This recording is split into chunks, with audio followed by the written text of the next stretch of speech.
যখন ওনার ঐতিহাসিক সফল প্রত্যাবর্তন হয়েছিল এবং সেই প্রত্যাবর্তনের দিনে ৩০০ ফিটে যে ঐতিহাসিক জনসভা হয়েছিল, সেখানে একটি কথা উনি বাংলাদেশের মাটিতে পা রেখে বলেছিলেন, একটি ঐতিহাসিক একটি কথা, I have a plan for the people, for the country.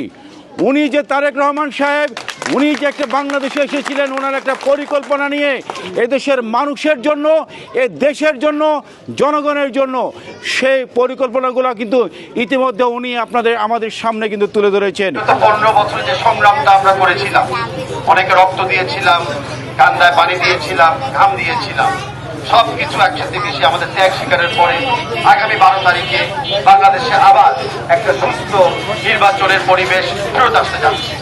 এটার কৃতিত্ব সকল বাংলাদেশি নাগরিক, এটা কৃতিত্ব সকল বাংলাদেশি নাগরিক ঐক্য হওয়ার জন্য।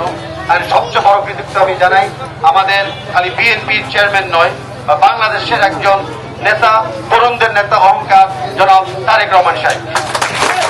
উনি সর্বপ্রথম বাংলাদেশের পিছিয়ে পড়া মানুষদের মধ্যে অন্যতম হচ্ছে বাংলাদেশের নারী সমাজ। সে নারীদের জন্য উনি কিন্তু ইতিমধ্যে একটি ঘোষণা দিয়েছেন, বিএনপি সরকার গঠন করে 100 দিনের মধ্যে প্রত্যেকটা পরিবারে একটি করে ফ্যামিলি কার্ড পাবে। ঘোষণা কিন্তু আমাদের নেতা তারেক রহমান কিন্তু দিয়েছেন। এই ফ্যামিলি কার্ডটা কারা পাবেন? প্রতিটা পরিবারের যিনি প্রধান নারী সদস্য তারা কিন্তু সে ফ্যামিলি কার্ড পাবেন। আমরা জানি ঢাকা শহরে আমরা সবাই বসবাস করি, এখানে কৃষিকাজের কিন্তু সুযোগ নাই, কিন্তু ঢাকা শহর বাদ দিয়ে বাকি 64টা জেলা, বাকি বাংলাদেশের 560টি উপজেলা কিন্তু কৃষি নির্ভর। কৃষকদের জন্য উনি কিন্তু ফার্মার্স কার্ড দেওয়ার ঘোষণা করেছেন। আমাদের নেতা সে পরিকল্পনার মধ্যে অন্যতম একটি পরিকল্পনার কথা বলেছেন, বাংলাদেশের সকল মানুষের জন্য স্বাস্থ্য সেবা নিশ্চিত করার কথা বলেছেন।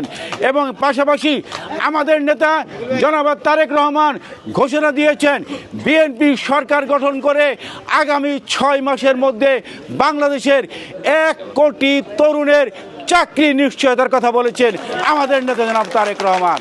তা আমাদের নেতা যে তারেক রহমান যে প্ল্যানিংয়ের কথা বলেছেন, I have a plan for the people, for the country, ইতিমধ্যে উনি সে পরিকল্পনা কিন্তু তুলে ধরেছেন।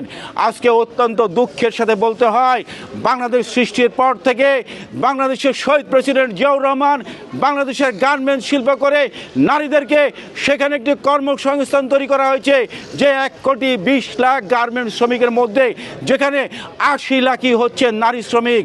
এবং আমাদের মমতা মহিমা বেগম খালেদা জিয়া প্রধানমন্ত্রী থাকাকালীন সময়ে নারীদের সেই শিক্ষা ব্যবস্থায় তারা পিছিয়ে পড়েছিলেন।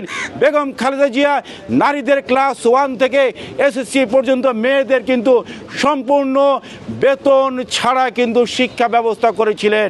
ঠিক তেমনি শহীদ প্রেসিডেন্ট জিয়াউর রহমানের একমাত্র উত্তরাধিকারী দেশনেত্রী বেগম খালেদা জিয়ার জ্যেষ্ঠ পুত্র জনাব তারেক রহমানও কিন্তু সেই নারীদেরকে অগ্রাধিকার দিয়ে কিন্তু পরিকল্পনা সাজিয়েছেন।